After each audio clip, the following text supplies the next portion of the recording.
It is day 34 of the government shutdown, and federal food assistance remains in limbo for tens of millions of Americans.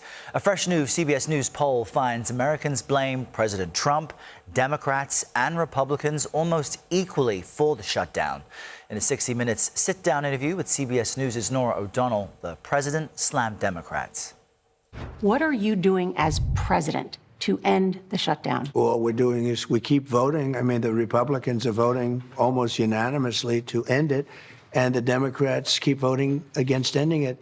You know, they've never had this. This has happened like 18 times before. The Democrats always voted for an extension, always saying, give us an extension, we'll work it out. They've lost their way. They become crazed lunatics. CBS News correspondent Natalie Brand joins us from the White House with more. Good morning, Natalie. So things at the beginning of this week look the same as they did at the end of last week. So where do things stand with food assistance, and what else is the president saying about that and the shutdown? Yeah, good morning, Errol. Let's start with SNAP.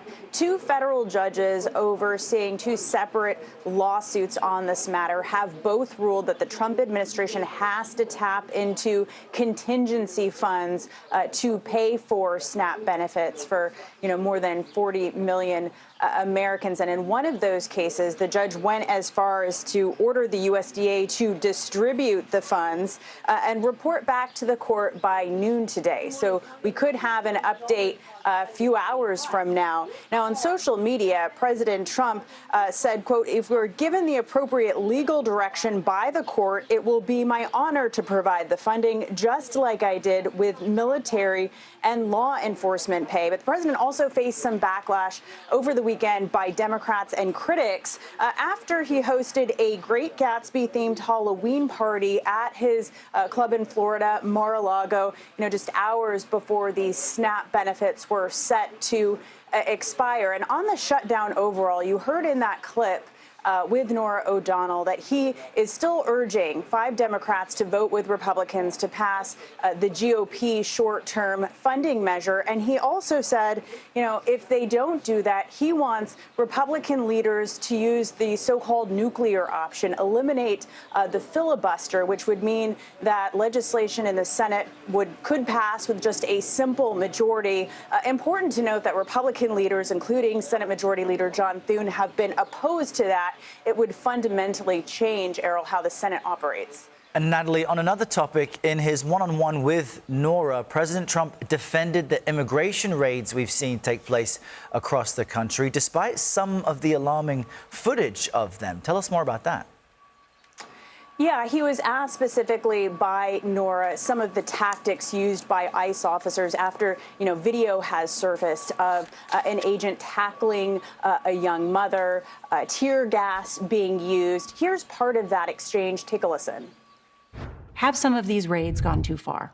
No, I think they haven't gone far enough because we've been held back by the judges, by the liberal judges that were put in by Biden and by Obama. You're okay with those tactics? Yeah, because you have to get the people out. You have to look at the people. Many of them are murderers. Many of them are people that were thrown out of their countries because they were, criminals.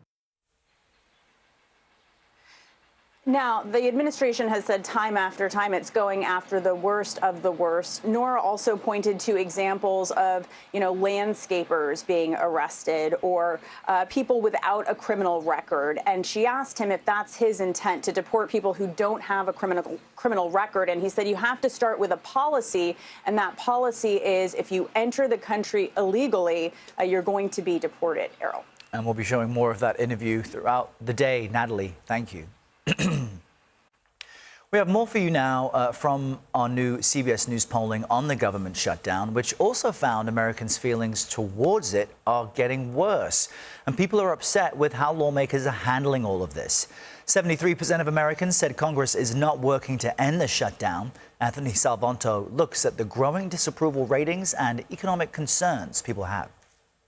Increasing concern among Americans about the shutdown's impact on the U.S. economy. In fact, the number who are very concerned about that is now up to a majority. A lot of concern out there. The other part of this is the potential impact on Americans' personally, we see an increase there as well, including Americans who are very concerned about that. Now, they're already sensitive about this because ratings for the economy are low, have been low. Americans tell us in the poll they perceive prices as high, and they think those prices are going to get higher. So the way that this plays out is politically, nobody here is winning. You've got increasing negativity, disapproval of how they're handling the shutdown for President Trump, congressional Republicans, and congressional Democrats. That's the political side of this, and nearly 3/4 of Americans tell us they don't think Congress is working and negotiating to try to end the shutdown.